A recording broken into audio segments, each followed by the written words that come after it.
Hi friends, welcome to recipes and vlogs. நம்ம சேனலை இன்னும் நீங்கள் சப்ஸ்கிரைப் பண்ணலை அப்படின்னா சப்ஸ்கிரைப் பண்ணிக்கோங்க. கூடவே பெல் ஐக்கானையும் கிளிக் பண்ணிக்கோங்க. இன்றைக்கி நம்மளோட சேனலில் ஒரு சுவையான ரொம்ப குயிக்காக செய்யக்கூடிய ஒரு லஞ்ச் பாக்ஸ் ரெசிபி பார்க்க போகிறோம். எக் ஃப்ரைட் ரைஸ் எப்படி செய்கிறதுன்னு இந்த வீடியோவில் நம்ம பார்த்து தெரிஞ்சுக்க போகிறோம். இந்த ஃப்ரைட் ரைஸ் பண்ணுறதுக்கு எந்த வித சாஸும் யூஸ் பண்ணாமல் வீட்டில் இருக்கிற இன்க்ரீடியண்ட் வச்சு ஒரு சுவையான குயிக்காக செய்யக்கூடிய லஞ்ச் பாக்ஸ் ரெசிபி செய்ய ஆரம்பிச்சிடலாம். இந்த ஃப்ரைட் ரைஸ் பண்ணுறதுக்கு நீங்கள் முன்னாடியே சாதத்தை வேக வச்சு எடுத்துக்கோங்க. குக்கரில் ரெடி பண்ணுறதா இருந்தாலும் சரி, நீங்கள் சாதத்தை வடித்து ரெடி பண்ணுறதா இருந்தாலும் சரி, முன்னாடியே ப்ரிப்பேர் பண்ணி வச்சுக்கோங்க. இப்போது அடுப்பில் ஒரு கடாய் வச்சுக்கலாம். அது நல்லா சூடான பின்னாடி அதில் ஒரு 3 டீஸ்பூன் அளவு தேங்காய் எண்ணெய் சேர்த்துக்கலாம். எண்ணெய் நல்லா சூடான பின்னாடி அதில் ஒரு பெரிய வெங்காயத்தை இந்த மாதிரி ஃபைனாக சாப் பண்ணி போடுங்க. நான் இன்றைக்கி 2 கப் அளவு வேக வச்ச சாதம் எடுத்திருக்கேன். 2 கப் ரைஸுக்கு ஒரு பெரிய வெங்காயம் கரெக்டாக இருக்கும். இப்போ அந்த வெங்காயத்தை லைட்டாக வதக்கினா போதும், ரொம்ப நேரம் வதக்கணும்னு இல்லை. அந்த வெங்காயத்தோட கலர் மாறணும், நல்லா ப்ரௌன் ஆகணும், அந்த மாதிரி எந்த ஒரு இதுவும் கிடையாது, எந்த ஒரு ஸ்டெப்ஸும் கிடையாது. லைட்டாக ஃப்ரை ஆனால் போதும். நம்ம உப்புமா பண்ணுறதுக்கு எப்படி ஃப்ரை பண்ணுவோமோ அந்த ஸ்டேஜ் வந்தால் போதும்.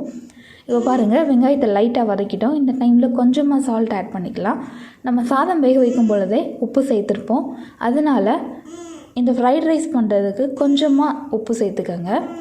இந்த ஃப்ரைட் ரைஸ் பண்ணுறதுக்காக நான் இன்றைக்கி 3 எக் எடுத்திருக்கேன். 3 எக்கையும் ஒரு பவுலில் ஆட் பண்ணி அதில் ஒரு 1/2 டீஸ்பூன் மிளகு, கொஞ்சமாக சீரகத்தை பவுடர் பண்ணி அதில் சேர்த்துருக்கேன். அது கூடவே கொஞ்சமாக உப்பும் சேர்த்து நல்லா பீட் பண்ணி எடுத்திருக்கேன். இப்போ அந்த பீட் பண்ண எக்கை அந்த வெங்காயத்து கூட சேர்த்து நல்லா ஃப்ரை பண்ணிக்கலாம். நம்ம முட்டை பொரியல் எப்படி பண்ணுவோமோ அது மாதிரி பண்ணணும். ஆனால் அந்த முட்டை நல்லா தூளாக இருக்கணும், ரொம்ப கட்டியாக இருக்கக்கூடாது. நல்லா தூளாக இருக்கணும், உதிரியாக இருக்கணும். அதனால் எக்கு சேர்த்து லைட்டாக கிளறிட்டே இருக்கணும். பாருங்கள், இந்த ஸ்டேஜ் இருக்கணும். ரொம்ப கட்டியாக இல்லாமல் சின்னதாக இருக்கணும். ஹோட்டல்லலாம் அந்த ஃப்ரை பேனை தூக்கி போடுவாங்க. இந்த எக்கை ஃப்ரை பண்ணி கேட்ச் பண்ணுவாங்க பார்த்தீங்களா, அந்த மாதிரி பண்ணுவாங்க. அது மாதிரி நம்ம வீட்டில் பண்ண முடியாது. அது கொஞ்சம் ப்ராக்டிஸ் வேணும் நமக்கு. அதனால் நம்ம நார்மலாக முட்டை பொரியல் பண்ணுற மாதிரி பண்ணிக்கலாம். இப்போது ஒரே ஒரு ஆனியன் தால், அல்லது ஸ்ப்ரிங் ஆனியன் சொல்லுவாங்க இல்லையா, அதை இந்த மாதிரி குட்டியாக கட் பண்ணி போட்டிருக்கேன். இதோட ஃப்ளேவர் ரொம்பவே நல்லாயிருக்கும். எந்த ஃப்ரைட் ரைஸ் பண்ணாலும் இந்த ஸ்ப்ரிங் ஆனியன் சேர்த்து பண்ணுங்கள், டேஸ்ட்டு சூப்பராக இருக்கும். இந்த டைமில் நம்ம வேக வச்ச 2 கப் சாதம் இருக்குது இல்லையா, அதை சேர்த்துக்கலாம்.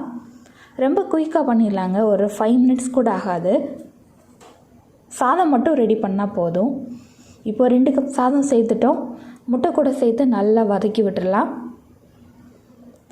ஒரு சிலர் திங்க் பண்ணுவாங்க, முட்டையே ஒரு மாதிரி ஸ்மெல் வரும், அது கூட சாதம் சேர்த்து சாப்பிட்டா நல்லா இருக்குமா அப்படின்னு ஒரு சிலருக்கு தோணும். அந்த மாதிரி எந்த ஒரு இதுவுமே கிடையாது. முட்டையை நல்லா ஃப்ரை பண்ணிவிட்டு அதுக்கடுத்து தான் நம்ம ரைஸ் ஆட் பண்ணுறதுனால எந்த ஒரு கவச்சி ஸ்மெல்லும் அதில் இருக்காது. இப்போ சால்ட் செக் பண்ணிவிட்டு லைட்டாக ஆட் பண்ணியிருக்கேன். ஆட் பண்ணிவிட்டு அதில் 1 டீஸ்பூன் அளவு மிளகு தூள் ஆட் பண்ணியிருக்கேன்.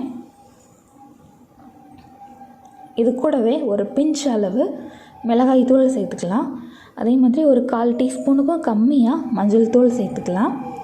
அவ்வளோதான், வேறு எதுவுமே கிடையாது. இப்போ இது எல்லாத்தையும் நல்லா மிக்ஸ் பண்ணணும். ஃப்ளேம் ஸ்லோ ஃப்ளேமில் வச்சுக்கோங்க, ரொம்ப ஸ்லோ ஃப்ளேமில் வச்சுக்கோங்க. இப்போ எல்லாத்தையும் மிக்ஸ் பண்ணிட்டோம். இந்த டைமில் நம்ம ஃபைனாக சாப் பண்ண மல்லி இலையை சேர்த்துக்கலாம். மல்லி இலை சேர்த்துட்டு மறுபடியும் நல்லா மிக்ஸ் பண்ணிடுங்க.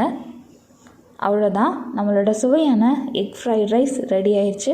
கண்டிப்பாக இந்த ரெசிபியை ட்ரை பண்ணி பாருங்கள். கிட்ஸ்லேருந்து பெரியவங்க வரைக்கும் எல்லாத்துக்கும் ரொம்ப பிடிக்கும். இந்த வீடியோ பிடிச்சிருந்தது அப்படின்னா இந்த வீடியோக்கு ஒரு லைக் கொடுங்க, எல்லாத்துக்கும் ஷேர் பண்ணுங்கள். மறக்காமல் நம்ம சேனலில் சப்ஸ்கிரைப் பண்ணுங்கள். நெக்ஸ்ட் வீடியோவில் நம்ம மீட் பண்ணலாம். தேங்க்ஸ் ஃபார் வாட்சிங்.